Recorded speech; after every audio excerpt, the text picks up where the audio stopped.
Well, David, we're going to go straight to another video called Harvest.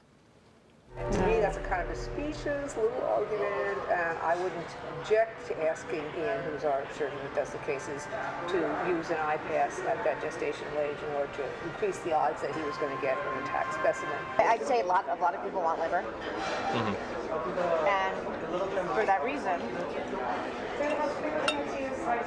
most providers will do this case under ultrasound guidance, so they'll know where they're putting their forceps.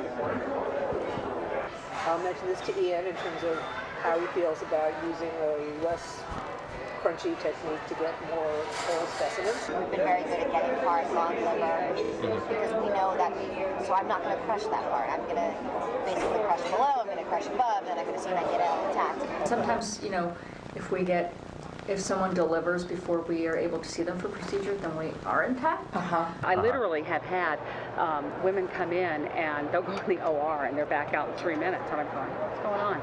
Oh yeah, the fetus was already in the vaginal canal whenever we put her on stirrups. It just fell out. Oh yeah, I mean, if you had intact cases, which we've done a lot, so we've sometimes shipped those back to our lab in its entirety. Tell the lab it's coming. They don't open the box. Oh God. You know what I mean? In the cases of when it's mattered and the physicians also need an intact specimen, they can make it happen. Right. So we just need to figure out how that we can do this, you know, under our project needs. Federal abortion ban is a law, and laws are up to interpretation.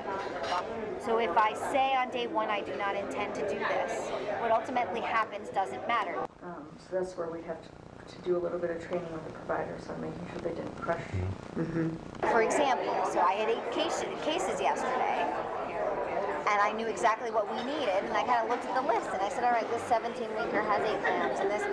So I knew which were the cases that were probably more likely to yield what we needed, and I made my decisions according to that too. So it's worth having a huddle at the beginning of the day, and that's what I do. If we alter our process and we are able to obtain intact fetal cadavers, it's all just a matter of line items.